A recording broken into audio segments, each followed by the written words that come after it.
하나님의 말씀은 마태복음 11장 28절부터 30절까지입니다. 수고하고 무거운 짐진 자들아 다 내게로 오라. 내가 너희를 중간에 쉬게 하리라. 나는 마음이 온유하고 겸손하니 나의 멍에를 메고 내게 배우라. 그리하면 너희 혼들이 중간에 쉼을 얻으리니 이는 내 멍에는 쉽고 내 짐은 가벼우니라. 또 한 구절 보겠습니다. 요한계시록 6장 5절부터 6절까지입니다. 셋째 인을 떼실 때에 내가 들으니 셋째 생물이 말하되 오라 하기로 내가 보니 곤말이 있는데 그 탄 자가 손에 멍에를 가졌더라. 내가 네 생물들 가운데서 나는 듯한 음성을 들으니 이르되 한 데나리온에 밀 한 대요 한 데나리온에 보리 석 대로다. 또 감람류와 포도주는 해하지 말라 하더라. 오늘 말씀을 가지고 예수님이 멍에 매셨나요? 감람류와 포도주의 비밀이란 제목으로 말씀을 나누겠습니다. 코로나 팬데믹으로 지금은 누구나 비상이 일상이 되는 삶을 살고 있습니다. 더욱 이미 다른 질환을 가진 분들은 더욱 힘든 나날을 보낼 수밖에 없는 것입니다. 따라서 성도들조차 점점 이 세상의 삶에만 관심을 집중하고 있습니다. 그런 세상이 되었습니다. 그러나 성경은 이 세상보다 주님이 오실 다음 세상에 초점을 맞춰 살라고 말씀하고 있습니다. 성도들은 예수님이 주신 멍에를 메고 있는 사람들입니다. 거기서 나오는 감람류와 포도주의 비밀은 무엇일까요? 마태복음 9장부터 12장까지 9장, 10장, 11장, 12장 이 네 개의 장에는 각각 넷에 관련된 구절들이 연이어 나오고 있습니다. 먼저 마태복음 9장 15절에 보면 예수께서 그들에게 이르시되 신부실 아들들이 신랑과 함께 있는 동안에는 슬퍼할 수 있느냐? 그러나 신랑을 빼앗길 날이 있으리니 그때는 금식할 것이니라. 성도들이 신랑으로 오시는 주님을 공중의 신부실에서 만날 때 거기서 복수의 성도들이 단수의 한 신부가 되는 일이 있다는 것입니다. 그것은 물론 어린 양의 신부는 하나밖에 될 수 없으니까 그렇죠. 요한계시록 19장 7절에 보면 어린 양의 아내가 준비되었는데 그 아내가 한 세마포 옷을 입었다고 되어 있습니다. 그러니까 하나님의 자녀들, 성도들이 주님과 결혼하기 위해서는 반드시 하나의 몸을 이루어야 되는 것입니다. 마태복음 10장 28절에 그 관련해서 또 한 가지 말씀이 있죠. 몸은 죽여도 혼은 능히 죽이지 못한 자들을 두려워하지 말고 오직 몸과 혼을 능히 지옥에 멸하실 수 있는 일을 너희는 두려워하라. 앞의 몸은 모태에서 나온 이 세상을 사는 몸이고 뒤의 몸은 우리가 죽고 부활해서 새로운 영의 몸을 입은 것을 나타냅니다. 우리가 주님을 만날 때는 이런 몸이 아니라 반드시 다른 몸, 영의 몸으로 만나죠. 죽은 사람은 영의 몸으로 부활해서 또 산 사람은 영의 몸으로 변화돼서 그래서 주님을 만나게 되는데 그때 지옥에서 멸하시는 일을 두려워하라고 말씀하고 있습니다. 그러니까 지옥이라는 곳은 우리가 죽어서 가는 곳이 아니라 주님의 심판을 받고 나서 그때 비로소 가게 되는 곳입니다. 그러니까 공중에서 지옥 가는 일, 그러면 혼인잔치 가는 일이 나눠진다는 것이죠. 이제 10장에서 연결되는 11장을 볼까요? 특별히 오늘 본문 마태복음 11장 28절입니다. 수고하고 있는 무거운 짐진 자들아 다 내게로 와라. 너희를 중간에 쉬게 하리라. 물론 우리말 번역에는 중간에 쉰다는 말이 없습니다. 물론 영어 성경에도 중간에 쉰다는 말이 없죠. 그냥 쉬는 것으로 나와 있습니다. 그러나 성경 원전에 보면 거기에 아나파우어라고 해서 중간에 쉬는 것을 나타내고 있습니다. 아나라는 것은 가운데, 파우어라는 것은 쉰다. 그래서 중간에 쉬는 것. 한마디로 하프타임을 가리키는 것이죠. 축구 경기가 있으면 전반전이 있고 후반전이 있습니다. 그러니까 그 사이에 있는 것을 하프타임, 중간에 쉬는 것이죠. 우리 인생도 우리가 태어나서 청장년 시기를 거쳐서 노년기에 들어가 죽는 그것이 우리 인생이지만 성경은 그렇게 말하고 있지 않습니다. 인생은 이 세상에서 사는 삶이 전반전, 죽고서 부활할 때까지가 하프타임, 그 다음에 부활해서 주님과 만나서 사는 시간을 후반전이라고 이렇게 말씀하고 있는 것입니다. 그래서 여기에서 나오는 주님이 우리를 초청하신 수고하고 무거운 짐진 자들아 다 내게로 오라. 그때 그것은 하프타임을 주시겠다는 것입니다. 중간에 쉬는 것. 그 다음에 이제 인생의 후반전이 우리를 기다리고 있는 것이죠. 중간에 쉰다, 하프타임이다 라는 단어는 요한계시록에서 여러 차례 나옵니다. 특별히 요한계시록 14장 13절 하반절에 보면 지금 이후로 주 안에서 죽는 자들은 복이 있도다 하심에 그 영이 이르되 그러하다. 그들이 수고를 그치고 중간에 쉬리니 이는 그들이 행한 일들이 따름이라 하시더라. 죽는 순간부터, 주님 안에서 죽는 순간부터 중간에 쉰다고 하고 있습니다. 그 다음에 그가 행한 일들이 따른다. 그러니까 후반전이 있다는 말씀이죠. 여기에 복이 있도다 하는 이 단어는 이 세상에서 누리는 복이 아닙니다. 성경에는 두 가지 복이 나오는데요. 마카리오스의 복, 율로기아의 복.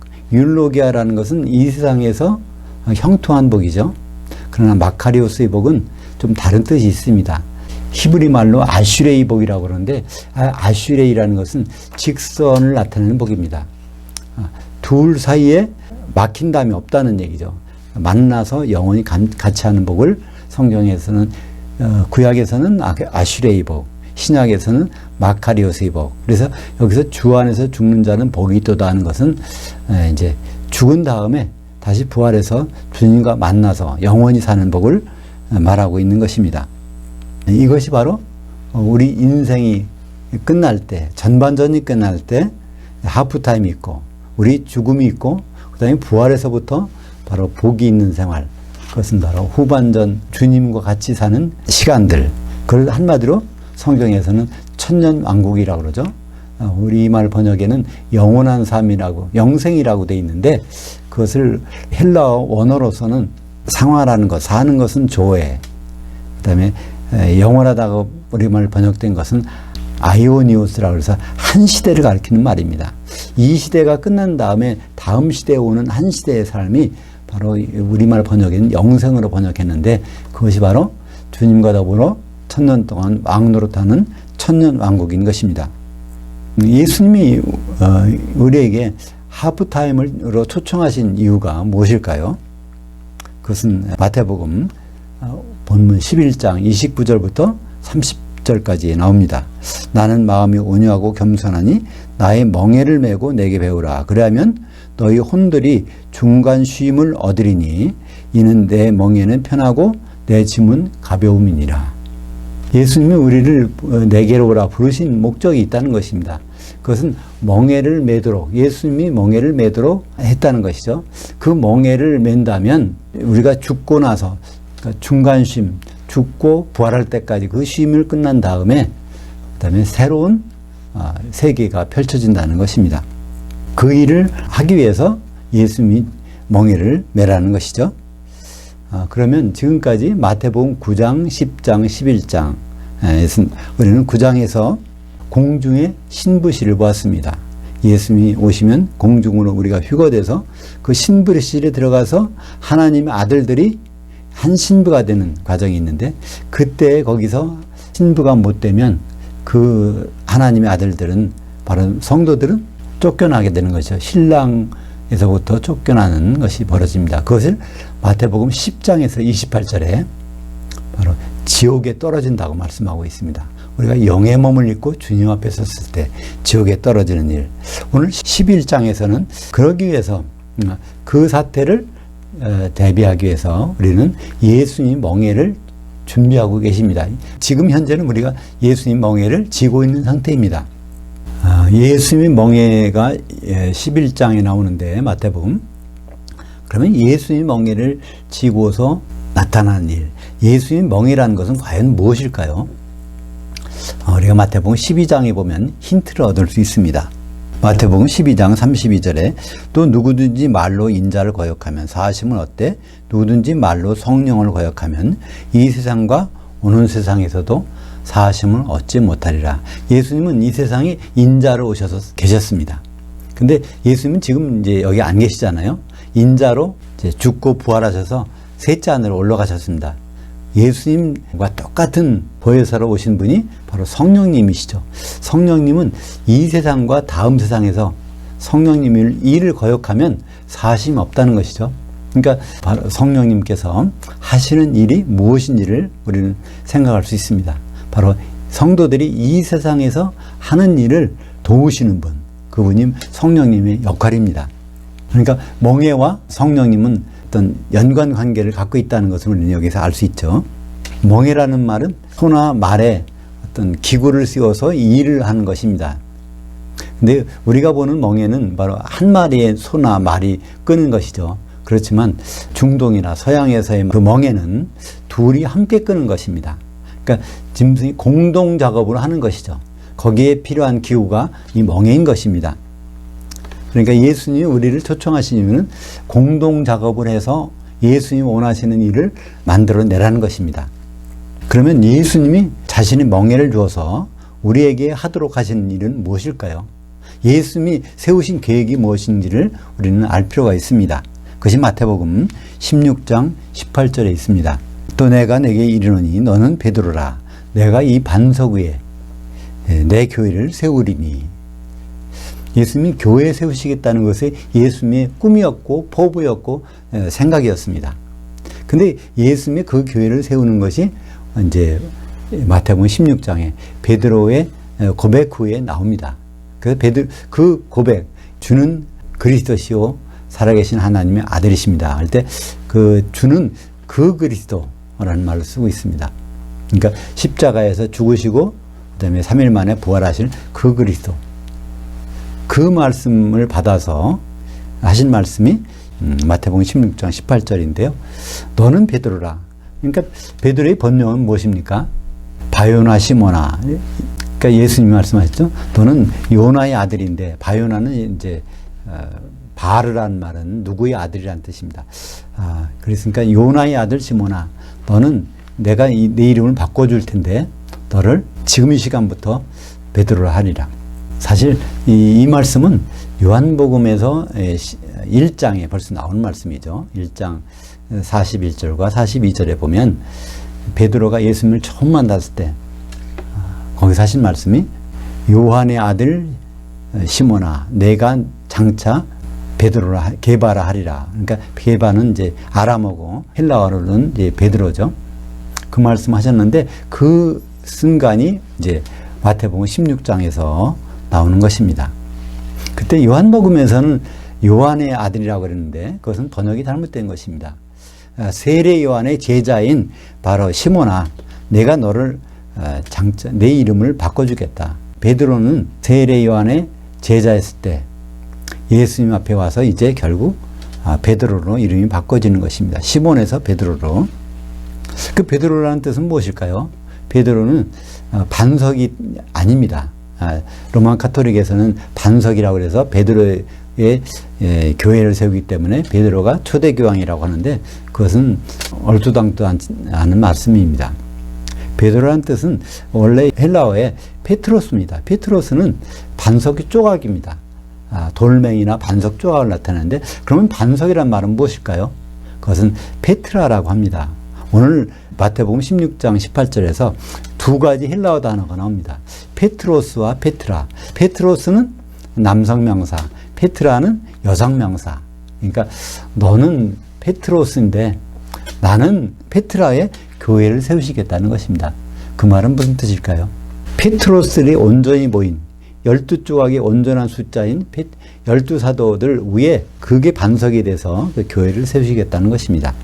그러니까 예수님의 일은 무엇인지 알죠? 예수님의 멍에에서 일어나는 일, 그 일은 바로 교회를 세우는 것입니다. 그렇다면 우리가 여기서 예수님 멍에와 교회를 세우는 일과 관련해서 우리는 어떤 기구를 발견합니다. 그 기구가 바로 성령 세례가 아니겠습니까? 예수님은 교회를 세우시면서 거기에 주신 것이 성령 세례를 주셨습니다. 그러니까 예수님이 죽으시고 부활하시고 난 다음에 누가복음 16장 49절에 보면 예루살렘을 떠나지 말고 이 성에서 기다리라. 능력을 기다리라. 그런데 그 능력이 바로 성령님이시죠. 누가복음을 기록한 누가가 사도행전을 기록했습니다. 사도행전에서는 바로 그 말씀을 받아서 너희는 몇 날이 못되어 성령으로 세례를 받으리라. 그래서 사도행전 1장 8절에 오직 성령이 너희에게 임하시면 너희가 권능을 받고 예루살렘과 온 유다와 사마리아와 땅 끝까지 이르러서 내 증인이 되도록 예수님께서 그렇게 하시겠다는 것입니다. 그래서 열흘 후에 성령이 오순절날 성령이 내렸죠. 그러니까 성령은 교회를 세우기 위해서 주신 예수님의 멍에입니다.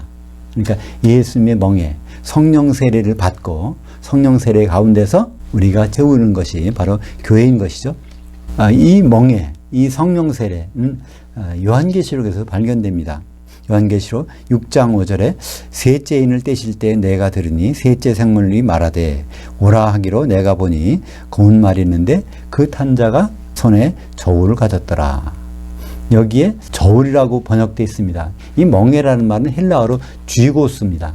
성경에 6번 나오는데 그 5번은 다 멍에로 번역되어 있습니다. 근데 유독 요한계시록에서만큼은 그것을 저울이라고 번역해 놨어요. 그러니까 이걸 번역하는 사람들이 선입견을 가지고 번역한 것입니다. 흰 말은 적그리스도, 그 붉은 말은 전쟁이니까 그 검은 말 단자가 갖고 있는 것은 저울일 것이다. 그러니까 한 데나리온에 밀 한 대요. 한 데나리온에 보리석대로다. 이렇게 저울 가지고 이걸 재는 거 아니겠는가. 그래서 그것을 멍에라고 번역하지 않고 저울이라고 번역한 것이죠. 근데 이 번역이 적절할까요? 그 쥐고스는 성경에서 멍의 한 가지입니다. 그러니까 만약에 저울이라고 하면 그 저울의 용도가 어떻게 됩니까? 그 다음 절에 나오죠? 요한계시록 6장 6절 내가 네 생물 사이로서부터 나는 듯한 음성을 들으니 한 데나리온에 밀 한 대요 한 데나리온에 보리석대로다 또 감람류와 포도주는 해하지 말라 하더라.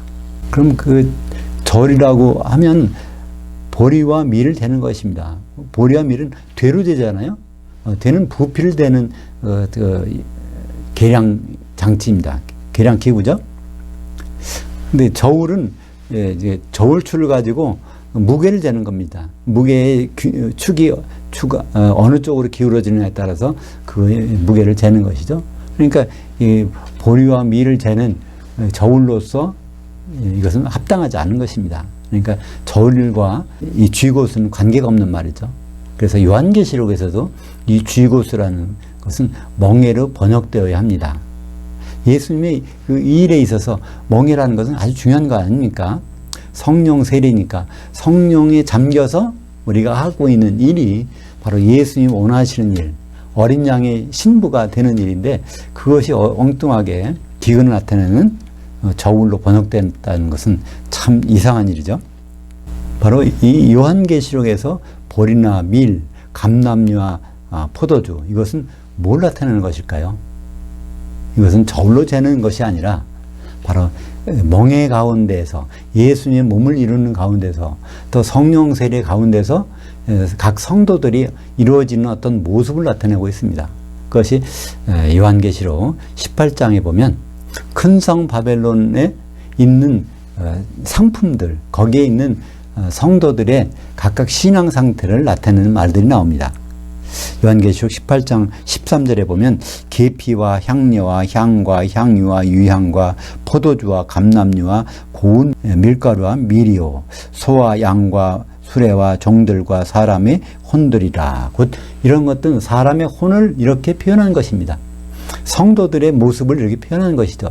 성도들 중에는 밀도 있고 밀가루도 있고 포도주도 있고 감람류도 있다는 것입니다. 그것이 바로 성도들의 신앙 상태를 나타내는 것이죠. 그 밀과 보리 이것은 같은 곡식 아닙니까? 알곡이 된 것이죠. 그러니까 알곡도 질이 다를 수 있습니다. 또 감 나가는 알곡과 3분의 1밖에 나가지 않는, 그러니까 한 데나리온에 밀 한 대인데 한 데나리온에 보리석대니까 보리가 값이 낮다는 것이죠. 그러니까 밀이 더 귀하다는 것을 알 수 있습니다. 그러니까 알곡은 알곡인데 그 정도가 다른 것처럼 이 교회 안에는 알곡과 쭉정이, 가라지와 곡식, 또 포도주와 감람류 이런 것들이 있는 것이죠. 근데 요한계시록에서 포도주는 좋은 뜻보다는 하나님의 진노의 대상으로 쓰였습니다. 포도주는 되게 무엇을 의미할까요? 포도주는 잔칫날 쓰입니다. 그죠? 결혼식 때 예수님이 가나의 혼인잔치에서 물을 포도주로 만드신 것처럼 포도주는 기분 좋게 하는 것입니다. 그러니까 근데 그것이 바로 요한계시록에서는 이 세상의 즐거움에 취한 것을 나타냅니다. 그러니까 다음 세상, 예수님 오실 세상에 대해서 준비하는 것 대신에 이 세상의 즐거움에 취하고 있는 것을 바로 이 요한계시록에서는 진노의 포도주를 마셨다고 하는 것이죠. 거기에 비해서 감람류는 무엇일까요? 감람류는 올리브유입니다. 올리브는 기름이죠. 기름이 있는 곳은 무엇입니까? 그것이 그 교회 아닙니까? 성령의 기름이 있는 곳. 고린도전서 3장 16절에 너희가 하나님의 성전인 것과 하나님의 성령이 너희 가운데 계시는 것을 알지 못하느냐. 거기서 너희는 성도들이고 교회입니다. 교회가 하나님의 집이고 교회가 성령이 충만한 곳, 성령에 잠기는 것이 바로 교회. 거기는 바로 이 올리브유가 풍성한 곳입니다. 그러니까 성경에서는 바로 올리브유는 성령 충만한 성도들, 포도주는 이 세상에 취한 성도들을 가리키고 있는 것입니다. 그래서 요한계시록 14장 16절에 구름 위에 앉으시니까 낫을 땅에 휘두르매 땅의 곡식들이 거두어지더라. 그러니까 성도들을 곡식으로 표시하는 것을 알 수 있죠. 요한계시록 14장 19절에 천사가 낫에 휘두르어 땅에 포도주를 거두어 하나님의 진노의 큰 포도주틀에 던지매. 그래서 포도주는 마지막 때에 가서 포도주틀에 던지는 것을 볼 수 있습니다. 그러니까 하나님의 진노의 대상이 된 것이죠. 근데 요한계시록 6장 6절에 보면 마지막에 감람류와 포도주는 해치지 말라 하더라. 이것은 아직 추수 때가 안 되었기 때문에 같이 내버려 두라는 것입니다. 마태복음 13장에서도 예수님은 가라지를 뽑을까요? 그러니까 뽑지 말라는 것입니다. 곡식과 가라지를 추수 때까지 그냥 두라는 것이죠. 교회 안에는 여러 종류의 성도들이 있을 수 있습니다. 그러나 악한 성도군, 그렇지 않은 성도군 끝까지 그냥 두라는 것입니다. 그들이 언제 추수될까요? 데살로니가전서 4장 16절에 있는 대로 바로 주께서 호령과 천사장의 음성과 하나님의 나팔로 친히 하늘로부터 강림하실 때 그리스도 안에서 죽은 자들이 모두 일어나고, 그러니까 예외가 없이 그때까지 산 사람들도 변화돼서 공중으로 이끌려져서 주님 앞에 서게 됩니다. 이것이 바로 그리스도의 심판대죠. 고린도후서 5장 10절에 우리가 다 반드시 모든 성도들은 반드시 그리스도의 심판대 앞에 서게 된다는 것입니다. 선악간에 관계없이 그 몸을 통해서 행한 대로 예수 그리스도의 몸인 교회를 통해서 선한 일을 했느냐 악한 일을 했느냐에 따라서 거기서 심판을 받게 되는데, 선한 일은 하나님의 뜻에 합당한 일, 그러니까 기름을 준비하는 일이고, 악한 일은 기름 준비를 하지 않고 세상의 포도주에 취한 자들이겠죠. 거기서 갈라지는 것을 볼 수 있습니다. 지금 우리는 이 세상에 살고 있지만 이중국적자입니다. 이 세상 나라에 살고 있지만 영적으로는 바로 어디 거듭나서 하나님의 통치를 받고 있는 삶을 살고 있으니까 하나님의 통치를 받고 있는 나라가 천국 아닙니까? 그래서 우리는 천국에도 살아야 되고 합법적으로 법을 지키며 법을 준수하며 살아야 되고, 세상 나라도 세상 법도 지키며 살아야 됩니다. 그래서 우리는 이중국적자인데, 이중국적자의 삶을 마태복음에서 이렇게 표현하고 있죠. 마태복음 25장 1절에 보면 그런데 천국은 마치 등을 들고 신랑을 맞으러 나간 열 처녀들과 같다 하리니. 그러니까 천국 생활이라는 것은 등을 들고 이 세상에서 나가서 신랑을 기다리는 생활이라는 것입니다. 그러니까 우리가 이 두 가지 생활을 같이 하는 거죠. 세상에서 할 일은 다 해야 되는데 또 마찬가지로 등을 들고 나가서 신랑을 기다리는 생활도 해야 되는 것입니다. 그때 신랑을 기다리는 생활 중에서 우리가 빼먹으면 절대로 안 되는 것이 있죠. 바로 기름을 준비하는 것. 기름을 준비 안 하는 자는 낭패를 당하게 됩니다. 혼인잔치 문턱에서 쫓겨나서 지옥에 떨어지는 것이죠. 그것이 마태복음 25장 10절에 나오지 않습니까? 그들이 살아간 사이에 신랑이 오므로 준비했던 자들은 함께 혼잔치들에 들어가고, 그러니까 기름을 준비한 자들은 혼인잔치 만찬에 들어갔는데, 기름을 준비하지 못한 자들은 혼인잔치 오찬까지 갔다가 거기서 기름이 없어서 이제 쫓겨나는 장면이 그 뒤에 나오게 되는 것입니다. 사랑하는 여러분, 성도들은 주님의 초청에 응해서 주님이 주신 멍에를 함께 메고 있는 자들입니다. 그러니까 주님은 우리가 각자가 주님의 일을 하라고 안 그랬어요. 멍에를 주셨고, 멍에란 반드시 공동작업으로 하는 것입니다. 멍에란 둘이 지는 것이라고 그랬죠. 멍에를 영어로 요크라고 그러죠. 원래 요크는 페어 오브 요크, 그러니까 한 쌍을 지는 그 요크를 말하는데 트리플 요크라는 것도 있어요. 그러면 셋이 되는 요크가 트리플 요크죠. 그럼 넷이 지는 건 무엇일까요? 그럼 쿼드러플 요크가 되겠죠. 이렇게 멍에는 한 사람이 질 수 없는 것입니다. 그러니까 성도 혼자서는 주님의 일을 할 수가 없죠. 우리는 공동으로 일을 해야 되는 것이 바로 예수님이 멍에를 우리에게 주신 것인데, 그 멍에가 바로 성령 세례, 성령이 잠겨서 주님의 일을 하는 것이고, 결국은 나중에 주님 만날 때 우리가 그 멍에를 맺느냐, 그렇지 않으면 적당히 맺느냐에 따라서 기름이 준비됐느냐, 그렇지 못하냐가 갈라지게 되는 것입니다. 결과는 우리가 멍에를 지고 이 신앙생활을 하는 결과는 죽음이라는 하프타임을 지나게 되면 거기서 밝혀지게 됩니다. 거기서 감람육으로 나오느냐, 포도주로 나오느냐, 그것은 운명이 바뀌는 것입니다. 10처녀 중에서 5처녀, 기름을 준비한 슬기로운 5처녀냐, 어리석은 기름을 준비하지 않은 5처녀냐, 그것처럼 거기서 나눠지게 되는 것이죠. 우리는 모두가, 예수 믿는 사람은 선별적이 아니라 모두가 휴거됩니다. 왜냐하면 심판을 받아야 되니까. 모두가 휴거되는 그 날에 진노의 포도주가 아니라 하나님의 기쁨의 감람류로 예수님께 발견될 수 있기를 주님의 이름으로 축원합니다. 기도하겠습니다. 하나님 아버지, 감사를 드립니다. 우리는 예수 믿는 순간부터 주님이 주신 멍에를 지고 있었습니다. 그 뜻에 대해서 우리가 말씀으로 오늘 살펴봤는데, 그 결과가 감람류와 포도주인 것을 우리는 요한계시록에서 발견합니다. 우리가 주님이 주신 멍에, 바로 성령 세례 가운데 그것을 충실히 지는 자, 성령 충만한 감람류가 되지만, 그걸 지는 가운데 세상의 즐거움을 따라간 어떤 많은 성도들은 포도주 변해서 하나님의 진노의 대상이 되는 것을 요한계시록을 통해서 우리는 밝히 보게 되었습니다.